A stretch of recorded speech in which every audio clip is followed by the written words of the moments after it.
Muito bem, boa noite a todos e todas.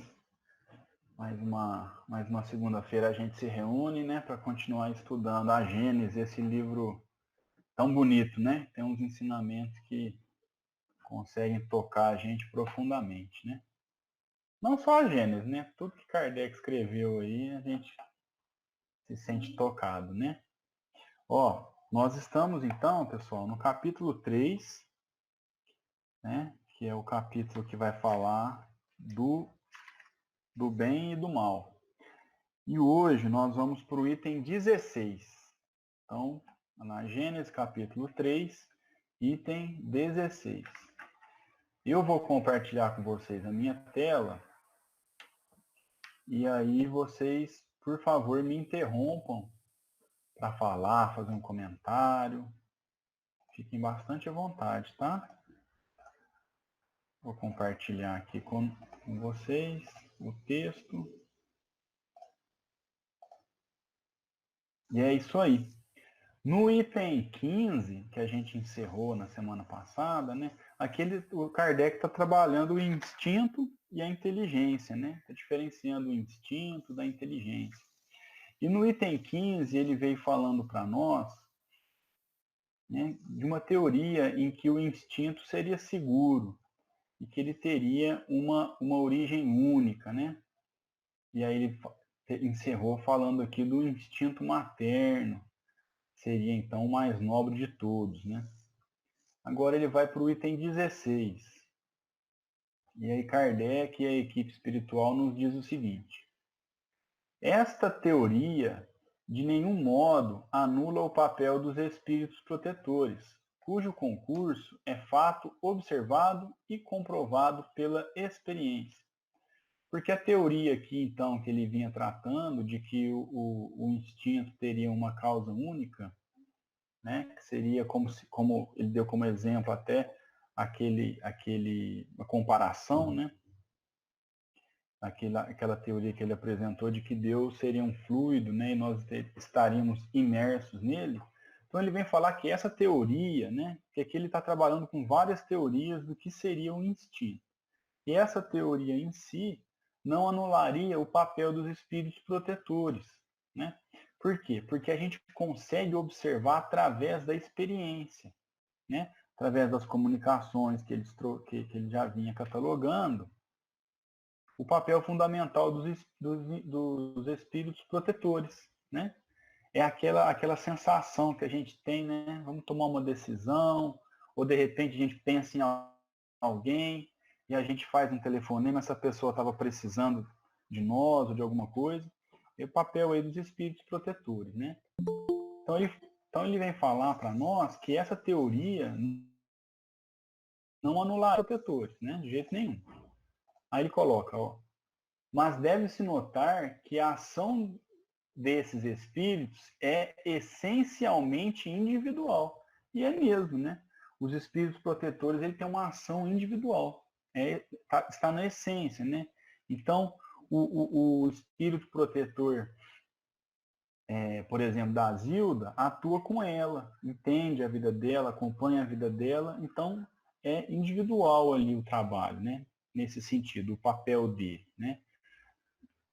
O espírito protetor da Lucélia conhece a vida dela, né? Tá ligado a ela. Então, esse papel ele é individual.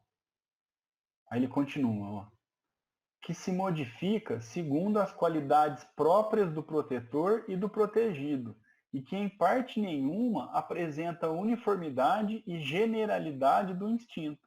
Então, a modificação que se dá individual é que o nosso espírito protetor ele tem as qualidades dele, ele é um espírito como nós, né? Ele tem as qualidades, as individualidades dele, assim como nós também, né? Então, em parte nenhuma pode se apresentar uma uniformidade ou uma generalidade, né? É bem individual. Então, Deus, em sua sabedoria, conduz ele próprio os cegos, porém confia a inteligências livres o cuidado de guiar os clarividentes, para deixar a cada um a responsabilidade dos seus atos, né? Então, quando ele fala que, ó, Deus, em sua sabedoria, conduz ele próprio os cegos, né? É quando é aquele instinto que a gente trabalhou antes, aquele instinto mesmo, né? Quando a gente não, né? Que está falando, quando a gente não consegue perceber. Mas Deus confia a inteligências livres o cuidado dos clarividentes, né? Então, o espírito protetor é uma inteligência livre. E ele deixa guiar os clarividentes, né? A pessoa que consegue ver. Por quê? Porque o espírito protetor, ele nos dá uma dica, né? Ele nos estimula, mas eles não fazem por nós. Então, se eu estou tendo uma conversa com uma pessoa, eu estou querendo brigar com essa pessoa, né? Estou querendo me exaltar. O meu espírito protetor, ele me dá um estímulo para que eu não brigue. Mas a decisão de brigar ou não é minha, porque nós temos o livre-arbítrio. Por isso que ele deixa a cada um a responsabilidade dos seus atos. Então, nós não podemos entregar tudo na mão do espírito protetor, porque a ação dele é limitada, né? Ele nos induz, né? Mas a decisão final é nossa. Porque a gente não pode esquecer que o livre-arbítrio é uma lei natural e, portanto, imutável. A missão dos espíritos protetores constitui um dever que eles aceitam voluntariamente. E lhes é um meio de se adiantarem, dependendo o adiantamento da forma que o desempenham. Então, o espírito protetor, ele aceita ou não ser o nosso espírito protetor, né? Quando a gente vai encarnar, quando vai começar aquele processo encarnatório da preparação dos pais, né? Da preparação da fecundação e tudo mais, então Deus designa um espírito para cuidar de nós, mas ele aceita se ele quiser. Por quê? Por conta do livre-arbítrio. O espírito protetor é um espírito, assim como nós somos espíritos, né? Então, ele tem o livre-arbítrio de aceitar ou não. Por isso que ele aceita voluntariamente. E é um meio de se adiantar. Então, o trabalho que os trabalhos que eles realizam conosco é uma forma dele se adiantar também, né? São espíritos que têm uma comunicação conosco, né? Que tem ali o papel de nos ajudar.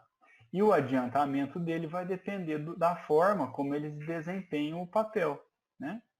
Então, eles vão cuidar bem de nós, vão nos acompanhar, porque o espírito protetor é sempre um espírito mais elevado, né, do que nós. Então, ele está ali para isso.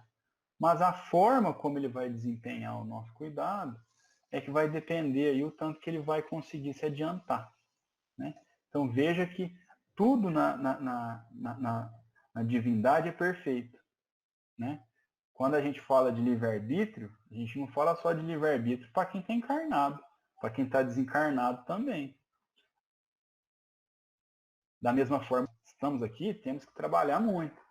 Mas quem está do lado de lá também trabalha, também tem a possibilidade de trabalho, né? Então a gente vê que o plano espiritual e o plano material, eles se complementam, né? Agora para o item 17.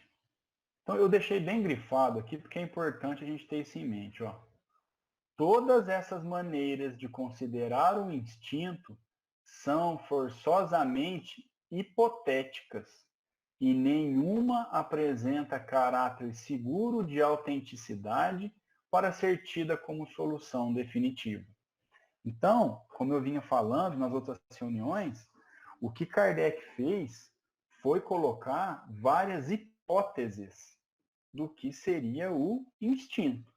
Então, Kardec coloca a hipótese e trabalha a hipótese, mas ele não crava e fala essa teoria é a correta ou aquela teoria é a correta. Então, ele está falando que das teorias que eles conseguiram desenvolver até naquela época, em que foi feita a codificação, 1860 e poucos, até aquela época não foi possível uma solução definitiva. Ele não conseguiu uma solução definitiva. E estudioso e cientista que é, Kardec não crava. Porque o cientista, ele só crava, ele só dá certeza depois de muito estudo e depois de realmente conseguir fazer aquilo. Então, Kardec, muito responsável que é, falou que não, que dessas teorias nenhuma pode ser tida como definitiva. E complementa. A questão, sem dúvida, será resolvida um dia, quando se houverem reunido os elementos de observação que ainda faltam. Então, é muito bonito o trabalho de Kardec. E na introdução, quando nós estudamos, ele falou lá na introdução. Ele falou o seguinte: alguns pontos eu não consegui concluir. Então, né, nas palavras, eu estou falando com as minhas palavras, né, mas ele diz: eu vou apresentar as hipóteses e vou afirmar que não temos uma conclusão definitiva. E isso é o que ele está fazendo aqui com o instinto. Né? Ele está falando, um dia essa questão será resolvida. Quando se tiver reunido os elementos da observação que ainda faltam. Então ele está falando, ó, sobre o instinto a gente não conseguiu definir ainda. Então, quando conseguirem esses elementos, nós vamos conseguir concluir. Então vejam que bonito é isso.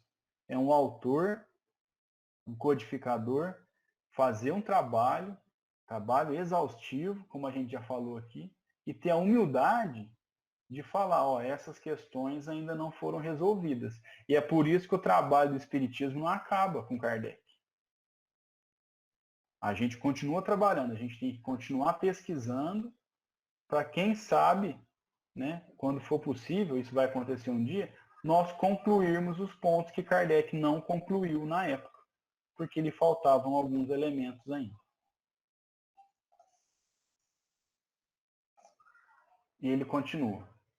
Até lá, né, até que a gente consiga fazer essa conclusão sobre o instinto, né, até lá, temos que limitar-nos a submeter as diversas opiniões ao cadinho da razão e da lógica e esperar que a luz se faça. Ou seja, até que a gente consiga concluir, nós temos que nos limitar a pegar as opiniões e submeter a razão e a lógica, que foi exatamente o que ele fez com as teorias que ele tinha em mãos. Ele falou, ó, aqui faz sentido, agora isso aqui a gente não consegue explicar. E é esse o trabalho do espírita. O espírita estudioso, ele tem que, a todas as informações que aparecerem, submeter a razão e a lógica. Porque é assim que o espiritismo trabalha. O que tiver fora da razão e fora da lógica, a gente descarta. O que a gente não conseguir concluir, porque a gente sabe que não nos desenvolvemos intelectualmente nem moralmente o suficiente para saber tudo, né? Estamos muito longe disso. Nós temos que ter a humildade de saber e dizer, ó, sobre esse ponto ainda não conseguimos uma conclusão definitiva. Então a prudência nos convida, e Kardec também, a submeter todas as opiniões à razão e à lógica. A solução que mais se aproxima da verdade será, de certo, a que melhor condiga com os atributos de Deus, isto é, com a bondade suprema e a suprema justiça. Né? Então é isso. A solução que mais se aproximar, que a gente vai conseguir chegar da verdade, é aquela que condiz com os atributos de Deus. Então, quando a gente estudou os atributos divinos, Kardec já falava que está tudo em volta disso. Por isso que para estudar Deus, ele começa com o quê? Com os atributos. E ele fala, todas as conclusões que nós podemos tirar sobre Deus tem que passar pelos atributos divinos. Tudo que está fora dos atributos divinos não pode ter vindo de Deus. Kardec é sensacional, né?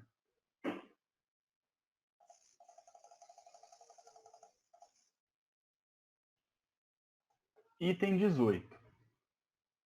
Sendo o instinto o guia E as paixões, as molas da alma no período inicial do seu desenvolvimento, por vezes aquele e estas se confundem. Então, o instinto é o nosso guia, né? E as paixões, elas são necessárias para impulsionar o homem, né, o ser humano, no início do desenvolvimento. Então, às vezes... Vou desligar porque eu não estou ouvindo nada, não tem voz, meu telefone está mudo. A dona Honória está com... Ela não está ouvindo a gente, eu acho que ela está com dificuldade ali, não sei se tem alguém para ajudar ela.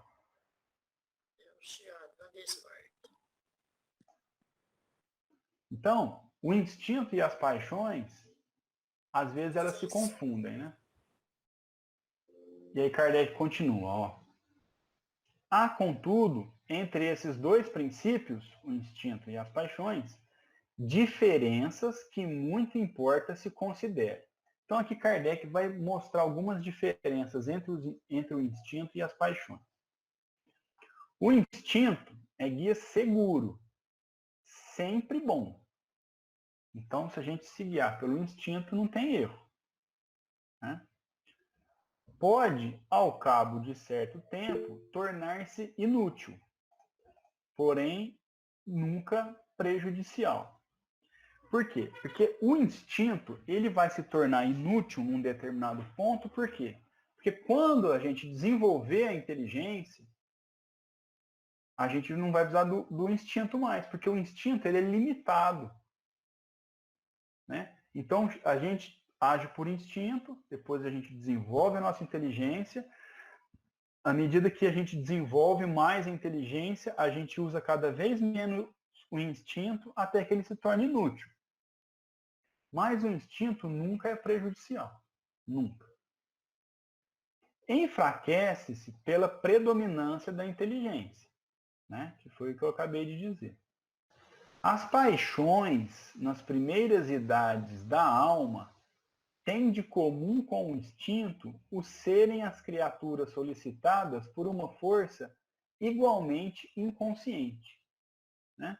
Então, nas primeiras idades da alma, né, quando a gente está bem bruto ainda, né, com a inteligência pouco desenvolvida, as paixões elas têm em comum com o instinto que ela é uma força inconsciente. Então, a paixão também é uma força inconsciente, assim como o instinto. As paixões nascem principalmente das necessidades do corpo e dependem, mais do que do instinto, do organismo. Então, as paixões, elas nascem por conta das nossas necessidades também. Então, nós temos necessidade de comer, né? Então, ela nasce desse jeito. O problema é que as paixões, se a gente não controlar, elas prejudicam o nosso corpo.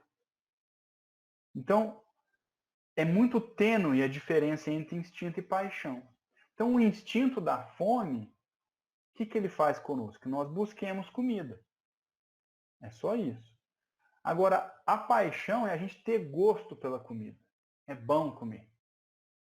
O problema é que o instinto nunca erra. Então, ele vai, né, nos direcionar a comer.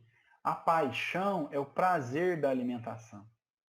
E aí, o problema da paixão é que se a gente não a controla, a gente passa do limite. Aí a gente come demais. A gente vicia em açúcar, fritura, sal. Esse que é o problema. Olha que interessante, né?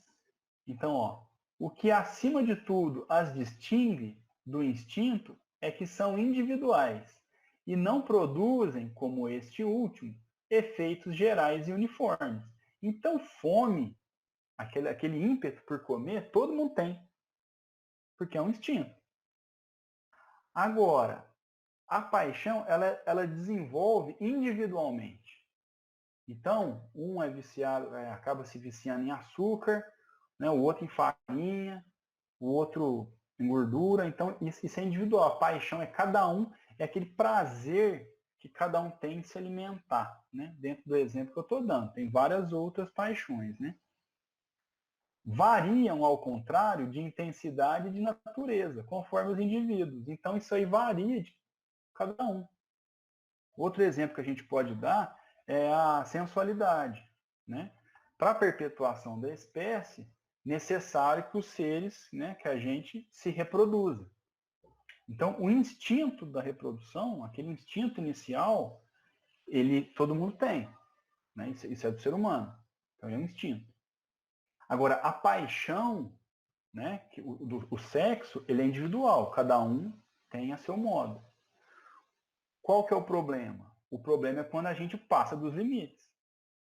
Quando a gente usa a sensualidade, essa paixão, de forma que atrapalha a nossa vida, né? Pessoas que entram até em desequilíbrio acabam usando a sensualidade em desrespeito à pessoa que está com ela.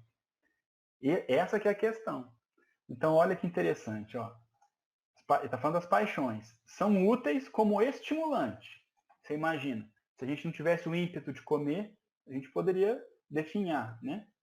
Se a gente não tivesse o ímpeto de se reproduzir, como é que a espécie ia se reproduzir, né? Se a gente tivesse com sono, não vou me reproduzir porque eu estou com sono, porque eu estou com preguiça. Tem que mesmo ser um estimulante forte.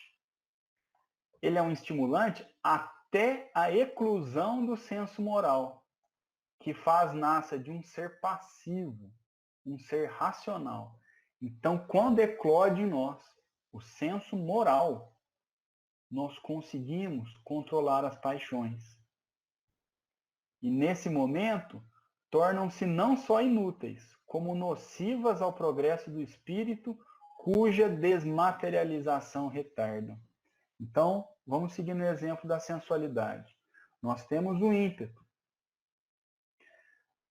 Nós temos prazer na prática sexual. Mas quando eclode o senso moral, o estimulante em exagero, ele não é só inútil, mas como nocivo ao progresso. Porque se a gente fizer uma comparação com os animais se reproduzem totalmente, né, sem controle. Porque eles não têm o senso moral. Nós que temos o senso moral, a gente consegue controlar, se organizar e escolher, né? Então eu me casei, vou me dedicar à minha esposa, né? Aquele ímpeto aquele instinto, aquela paixão, nós temos obrigação de controlar para que a gente consiga se desmaterializar. Porque se a gente não faz esse controle, a gente fica materializado, a gente vicia. E isso prejudica o nosso progresso. Né? Estou falando de sensualidade, mas serve aí em relação a tudo, a comida, ou até a matéria. De ímpeto, né? A paixão inicial, a gente tem que guardar algumas coisas, se organizar, para a gente poder sobreviver. Mas a gente não pode passar do limite.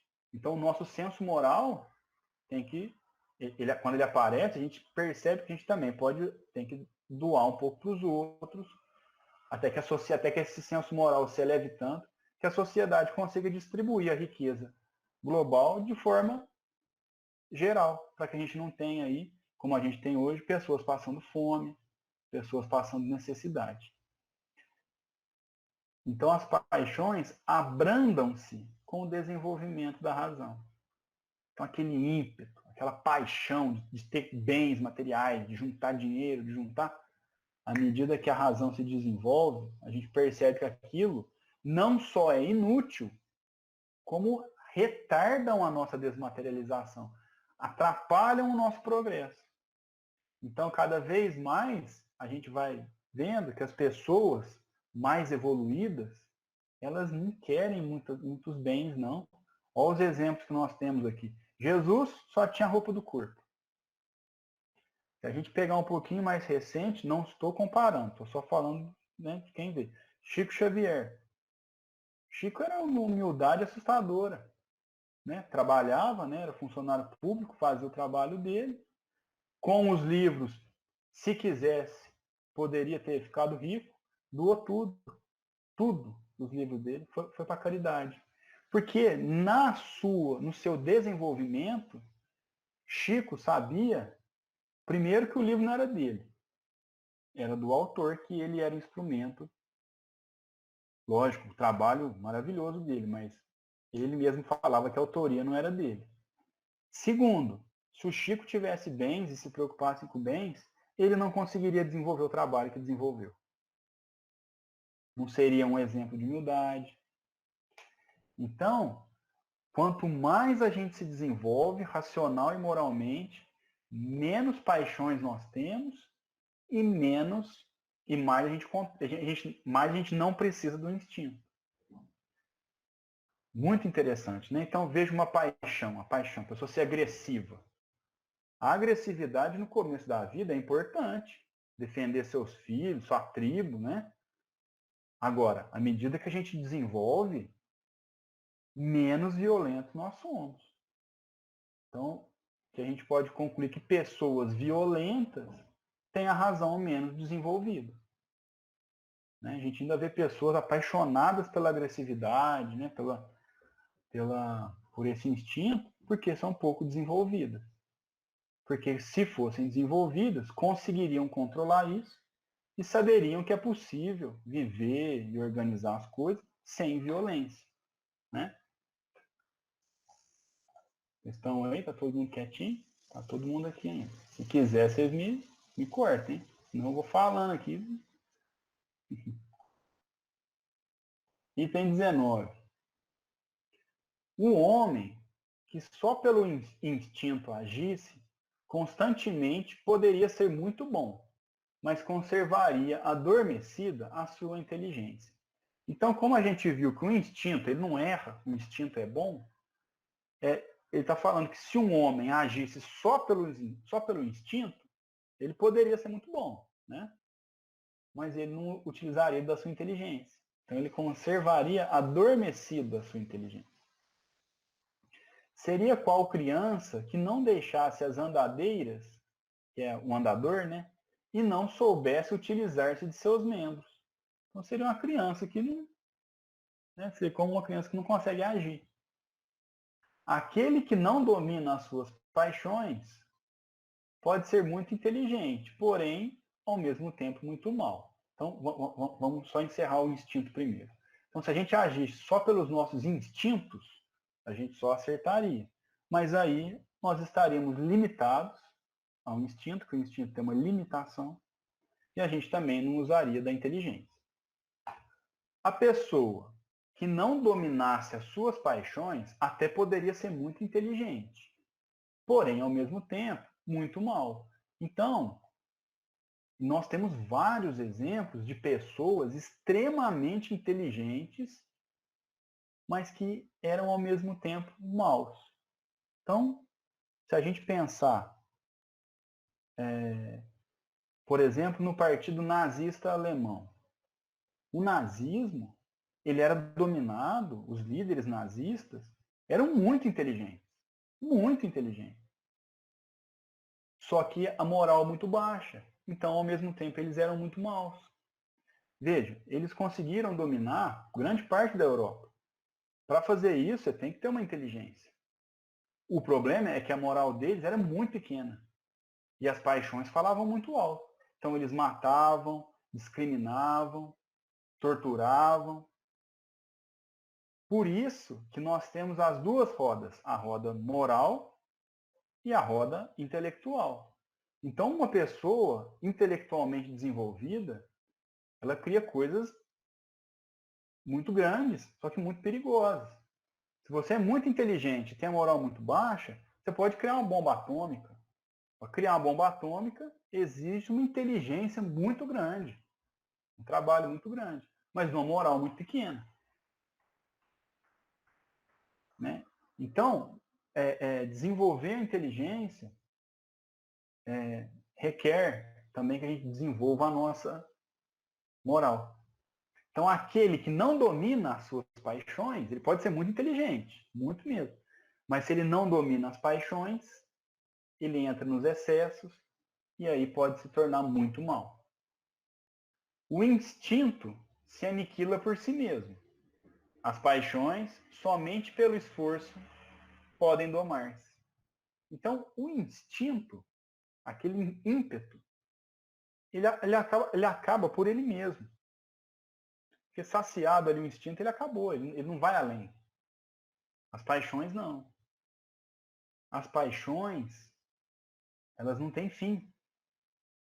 Então a gente só consegue dominar as paixões pela vontade própria, pelo esforço próprio. Então, a pessoa que tá com a paixão muito grande, como é que ela consegue controlar? Pela vontade própria, pela reforma íntima. A pessoa que tem muitos prazeres, ela só vai conseguir controlar esses prazeres que estão em excesso, reforma íntima. A pessoa tem ela quer se relacionar com várias pessoas. Livre-arbítrio, cada um faz o que quer. Mas quando a gente estuda, o que a gente aprende? Quando a gente se relaciona com pessoas, né? Estou falando sexualmente, nós trocamos fluidos, nós temos um comprometimento, nós podemos magoar. Então, a gente começa a controlar isso aí. Fala, não, eu vou ter uma namorada só, vou me dedicar a ela. Então, a gente controla isso. Da mesma forma, os outros prazeres. Eu gosto de dar uma descansada, né? Assistir um filme, ótimo. Mas você tem as suas responsabilidades. Então, aquela paixão de descansar, de se divertir, ela tem que ter um limite. Então, como é que a gente consegue esse limite? É a gente que impõe o limite a nós mesmos. É através da reforma íntima. Então, o instinto ele acaba quando é saciada a necessidade. As paixões, que são a nossa maior dificuldade, é onde a gente tem que desenvolver a caridade, né? Vou dividir o que eu tenho, vou deixar minha vontade um pouquinho de lado para atender ao próximo, né? Atender minha família, né? Então, eu acho que ficou bem claro isso aí. Agora a gente vai entrar na destruição dos seres vivos uns pelos outros. Alguém quer fazer algum comentário dessa questão das paixões e dos instintos? E aí eu já vou passar para o outro tema. Dou-lhe uma, dou-lhe duas. Vendi. Então já era. Vamos lá. A destruição dos seres vivos uns pelos outros. Isso aqui, gente, é sensacional. É fantástico. É maravilhoso. Por quê? Porque se a gente pensar na natureza, rotineiramente nós vemos o quê? Um ser vivo destruindo o outro. Isso aí é a natureza. É o que a gente vê. Então a gente vê o quê? A gente vê um animal. Você quer fazer algum comentário, Lucélia? Parece que o livro novo tem um pedacinho a mais. Onde termina o seu exatamente? Por favor. O meu terminou na minha tradução, eu peguei do Kardecpédia esse aqui. Isso. Termina assim, ó. O instinto se aniquila por si mesmo. As paixões, somente pelo esforço da vontade, podem domar-se. Então, esse aqui, ele, na tradução nova, tem uma continuação bem Você interessante. pode ler para nós, Lucélia, por favor? Eu vou ler devagarzinho, tá? Sim, fica tranquilo. Todos os homens passam pelas paixões. Os que as superam e não são, por natureza, orgulhosos, ambiciosos, egoístas, rancorosos, vingativos, cruéis, coléricos, sensuais, e fazem o bem sem esforços, sem premeditação e, por assim dizer, involuntariamente, é porque progrediram na sequência de suas existências anteriores, tendo se livrado desse incômodo peso. É injusto dizer que eles têm menos mérito quando fazem o bem em comparação com os que lutam contra as suas tendências. Acontece que eles já alcançaram a vitória, enquanto os outros ainda não. Mas quando alcançarem, serão como os outros, para o bem sem pensar nele, como crianças que leem corretamente sem necessidade de soletrar. É como se fossem dois doentes, um curado e cheio de força, e o outro está ainda em convalescença e hesita a caminhar, ou como dois corredores, um dos quais está mais próximo da chegada que o outro. Interessante, né? Muito. Aqui fala que uns eles conseguem vencer as paixões, né, mais depressa que o outro. Mas isso não significa que o outro não tenha mérito, não é? Porque as paixões, elas são necessárias. O amor é uma paixão, mas um amor sem controle, ele vai fazer mal também, não é? A ambição é necessária. Se a gente não fosse ambicioso, a gente estava morando na caverna. Mas o controle dessa emoção, dessa paixão, é necessário, não é? Eu vou sempre, o ser humano, enquanto aqui, ele vai ter a ida, mas ela tem de ser controlada. Por exemplo, a gente não fica irado quando a gente vê uma injustiça muito grande. Só que aí a gente tem que transformar essa ira em indignação e manter sob controle. Porque senão nós vamos, de repente, fazer com que essa ira se torne tão ruim quanto o ato que a gente está indignado. Por exemplo, a gente vê pessoas que até hoje acontece, que elas chegam a linchar uma outra por um crime cometido. E aí? Não é? É, Os verdade. dois são criminosos, né? Um está achando que está fazendo justiça, mas não está, né?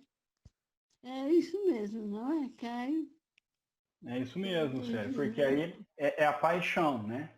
Você É vê a alguém cometendo um crime. O ímpeto nosso é de defender aquela pessoa, mas a gente tem que ter o controle. Então a sociedade desenvolveu para ter um controle. A polícia vai lá e pega o cara, né? O que está cometendo o crime. Só que nós temos que ter o controle para saber que agora, a partir dali, prendeu, agora é com a justiça. Né? Então, se a gente não controla, a gente espanca aquela pessoa. Porque realmente a gente sente raiva. Só que aí a gente também vai estar cometendo um crime. E eu achei muito interessante essa parte que você leu, quando ele diz o seguinte, que algumas pessoas têm mais facilidade em controlar as paixões. Eu E que também essa achei. não é? E que essa facilidade vem do desenvolvimento que essa pessoa está tendo já. Há várias encarnações. Então o Chico vem aqui, tem a possibilidade de ganhar dinheiro, fala, não, vamos doar aqui para o pessoal. Pelo menos para mim, acredito para muitas pessoas, é muito difícil fazer isso. Você ter oportunidade, né, de ganhar um dinheiro e controlar essa paixão. E o Chico controlou. Não, eu quero ter minha casinha aqui, pronto. Porque ele vem desenvolvendo isso há muito tempo. E aí, outra parte que eu achei interessante que você leu é a questão do mérito. Para quem já desenvolveu, o mérito é menor, né? Porque o esforço é menor. Um maratonista correr 42 quilômetros é um mérito. Para uma pessoa que não é atleta, o mérito é maior, porque o esforço é maior. Mas a luta nossa é justamente essa, é desenvolver para que na próxima encarnação a gente já tenha um controle maior das nossas paixões. Imagina se na próxima encarnação a gente conseguir nascer e brigar menos do que a gente briga. Vamos ser muito mais felizes. Né? Ô, Não Caio, atuar menos. desculpa. Imagina, pode terminar. falar, Renato. Não, era isso mesmo, pode falar. Ô, Cairo, uma coisa me intriga, sabe, nessa questão de instinto. O instinto sexual ou o instinto de procriação, né? Os grandes missionários, espíritas ou católicos, renunciaram. Eu não sei se renunciaram essa parte ou se já faz parte da evolução dessas pessoas. Até mesmo o Divaldo falou, né, sobre o celibato, o Chico, e aí nós temos exemplos dos católicos, né, da Irmã Dulce, Madre Teresa de Calcutá e outros. Então, assim, eu fico pensando, será que esse instinto ele causa assim uma tendência ao desequilíbrio que o espírito prefere renunciar, ou se é já uma condição assim de anular, se é um instinto, e esse instinto é divino, de Deus, como a Marlene falou, é, então, então por que assim, né? Essa, Entendi. sabe, eu Tem fico. Ô, Caio, Oi. antes de você fazer a pergunta, posso fazer uma pergunta em cima do que a Renata Pode. Vocês estão me perguntou? apertando aqui. Se eu não souber, eu vou chamar os universitários, hein? Então, se a tradição do celibato fosse boa, né?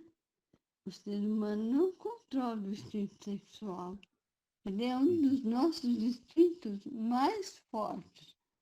Então, se ele fosse controlado, não haveria dentro desse costume, especificamente dentro da religião católica, exceções maravilhosas, é lógico, mas quantos casos de abusos sexuais e homossexualidade? Então, realmente, houve benefício, Verdade. foi apenas interesse econômico, né? É. Eu tenho um livro muito bom. Eu comprei para o meu tio, mas antes de dar para ele, eu li. Eu usei o presente antes de dar para ele. Que é o Sexo e Destino. É bem conhecido. No Sexo e Destino, tem uma parte que ele fala espíritos, que tem missionários, são esses espíritos que a Renata citou, o Chico, o Divaldo, eles vêm com uma missão muito grande. Esses espíritos, antes de encarnar, eles já se programam para não se casar ou não ter um relacionamento. Por quê? Por conta do tempo que eles têm que ter. Por conta da dedicação que eles têm que ter, né? Você imagina se Jesus fosse se casar, ou o Chico fosse casado, né? O trabalho, não é que, ele meio que seria prejudicado, né? Porque quando a gente está casado, a gente sabe, né? É um companheirismo que a gente divide o nosso tempo, né? Eu não tenho meu tempo só para mim, eu tenho meu tempo para mim, para minha esposa, para minha filha, né? Então, pelo tamanho da missão deles, na programação deles nascerem, eles já vêm com essa organização para o trabalho, né? Porque envolve muita coisa num casamento, né? Isso é a divisão da vida, né? Então, essas pessoas missionárias, Renata, nesse livro, eles falam muito, muito bonito, é um livro do Chico. Agora eu não me lembro qual era o espírito. O Divaldo chega a comentar numa palestra aqui em Franca, ele falou que ele foi questionar Chico, falou, Chico, como é que eu faço?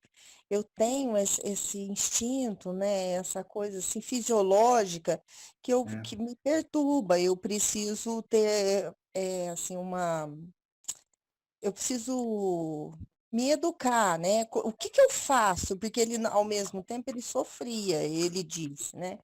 Aí o Chico falou para ele que ele teria que, mais ou menos assim, eu não sei explicar ao certo, mas parece que Chico falou assim para ele que ele ia transformar aquela energia, conversar com as células, né, de reprodução e tal, e que que ele ia transformar aquela energia tão forte assim em trabalho. Aí ele falou assim que ele dobrou o trabalho dele, mediúnico, tudo, porque ele transformou aquela energia para o trabalho deles, né? Assim, que Uhum. é o mediúnico, de curar, Uhum. ou sei lá. Então, É, é, é a mas assim, canalização.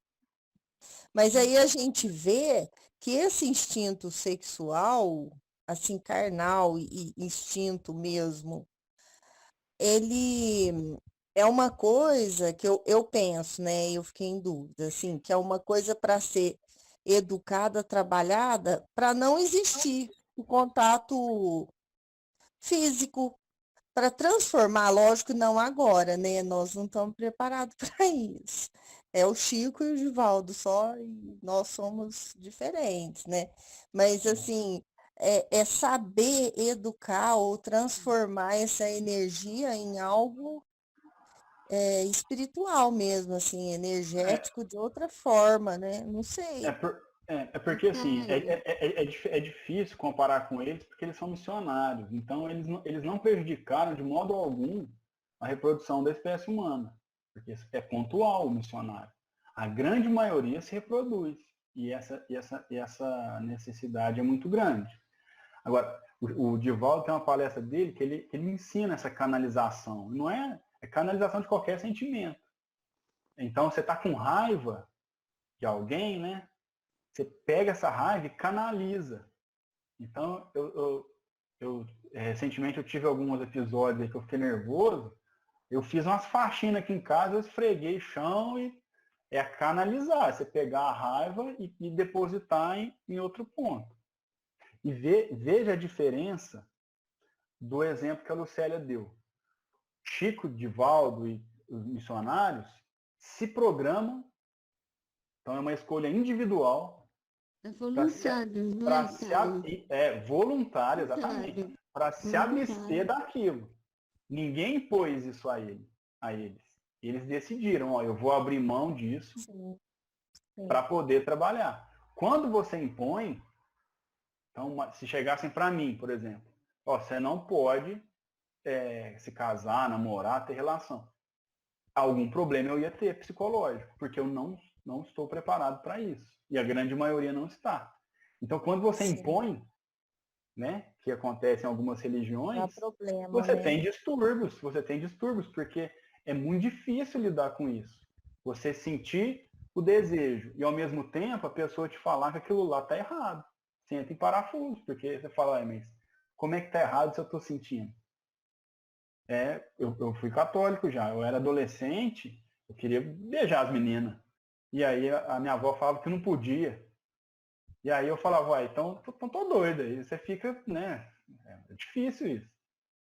Então, os espíritos missionários que voluntariamente se abstêm disso, é uma escolha deles, uma programação de vida deles. Que eles poderiam, muito bem no meio da vida, se o Divaldo falasse assim, ó, eu vou abrir mão da minha missão e vou levar uma vida normal, livre-arbítrio. Eu acho que a diferença maior é essa. Então é assim, você se programar para isso, ou não só sexual, né? Vou me abster, a Madre Teresa, vou me abster de ter bens materiais e vou cuidar do pessoal que está precisando de mim. Eu Uma não conseguiria vez, fazer isso. uma vez eu li ou eu assisti uma palestra assim de algo bem mais futuro, bem mais adiantado, assim, que, que a gente vai chegar ao estágio de desmaterialização e que isso vai desmaterializar também a reprodução, a atividade sexual, vai desmaterializar. E que em outros mundos mais adiantados, a procriação é energética, aonde não tem mais. Só que isso é um mundo muito, muito, muito distante, né? É uma coisa assim, É, muito além do planeta Terra ou da é. gente, Porque o ser mas humano ainda que precisa, esse é né? o Não tem o sujeito. futuro. Nós não temos o sujeito É, de reproduzir, né? Nós precisamos é, fazer isso. Então, isso vai ficar conosco até que o nosso corpo ele também desenvolve, né? Em determinado momento, ele a vai gente vai desmaterializar. desmaterializar Isso, é perfeito, é isso mesmo. Mas então, até lá, o que nós temos que fazer? Nós temos que controlar nossas paixões. E é difícil, Sim. mas É a o nossa principal, obrigação né? é essa. É o Exatamente. principal também, porque para chegar nesse estágio de desmaterialização, você tem que estar muito afiado na energia, na educação espiritual, né? Exatamente. Aí a gente vê pessoas que têm as paixões descontroladas, elas arrebentam o corpo delas. Elas entram em parafuso, né? Pessoa que usa do sexo em abundância, usa dos vícios, né? Da raiva, como a Lucélia bem falou, da cólera, né? A pessoa briga com Uhum. todo mundo. A pessoa está com tanta raiva que a gente vê absurdos acontecendo aí. Tá? A nossa luta diária, vamos dizer assim, é lutar contra as É, nossas paixões. É a é, nossa luta é, diária. é. Né? Quem não tem vontade de sentar aí e comer 4 ovos de Páscoa de uma vez? Você tendo, você quer comer, mas você tem que pensar no seu corpo, na conservação, no vício. É difícil. Essa é o fardo humano. É o principal, né? O principal. O Caio, tem uma nota aqui de rodapé interessante. Você quer que leia? Claro, pode ler para nós, sério, por favor. É da 61. A afirmação de Kardec se justifica também pela psicologia de seu tempo. Para essa ciência, todos passam pelas paixões, pois elas são, a princípio, afeições naturais e inevitáveis da alma. Paul Jane. Para alguns, tornam-se movimentos violentos e desordenados, convertendo-se, no que você falou, Caio, em patologias. No estado, por hábitos livremente adquiridos, mudam-se para virtudes e vícios. Olha que legal. Então, quer Exata. dizer, É patológico, né, Lucélia? O descontrole das paixões vira uma doença. por exemplo, os sociopatas, os psicopatas, são todos doentes porque eles se deixaram dominar totalmente pela paixão. É a resposta, não é? Sim, é isso mesmo. Eu vi uma entrevista recente de um ator muito famoso nos Estados Unidos que ele faz um tratamento psicológico, não sei se toma remédio, ele estava dando um depoimento porque ele estava viciado em pornografia.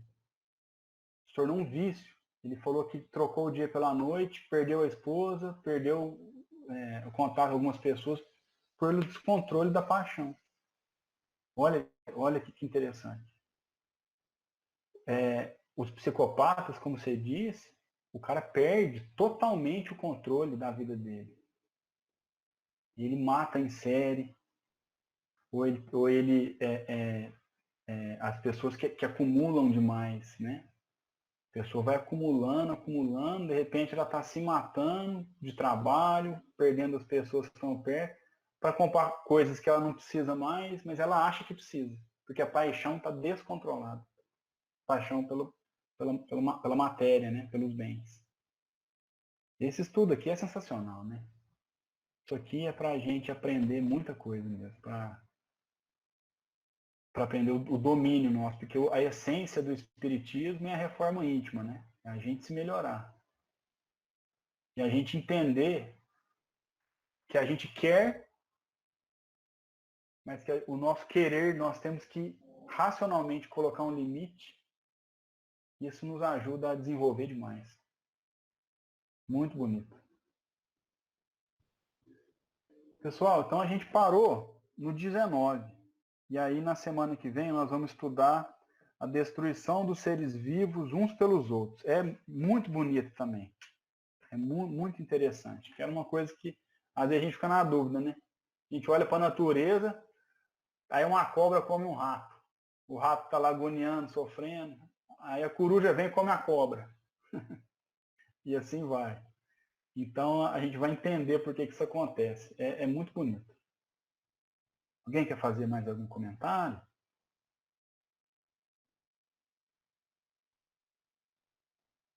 Não? Então, vou pedir então para...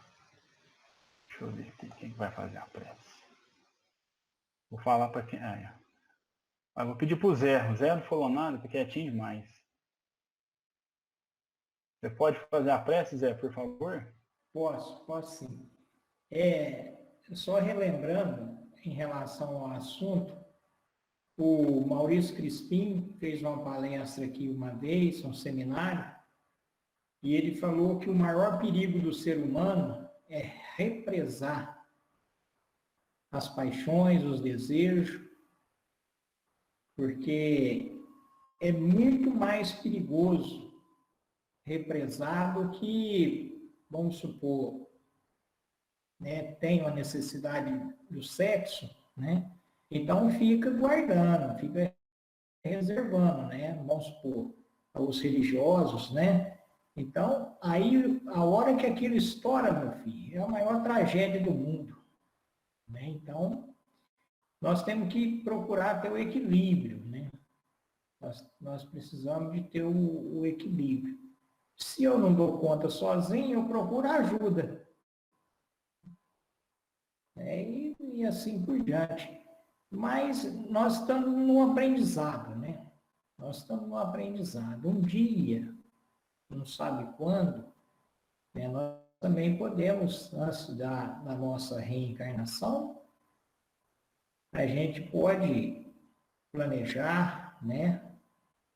O como que nós vamos querer ser, como que não.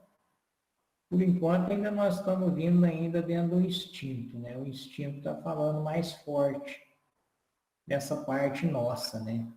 Porque quando é uma coisa que a gente existe aquela necessidade, né? Sem a gente procurar planejar, né? É porque o instinto ainda está mais forte, né?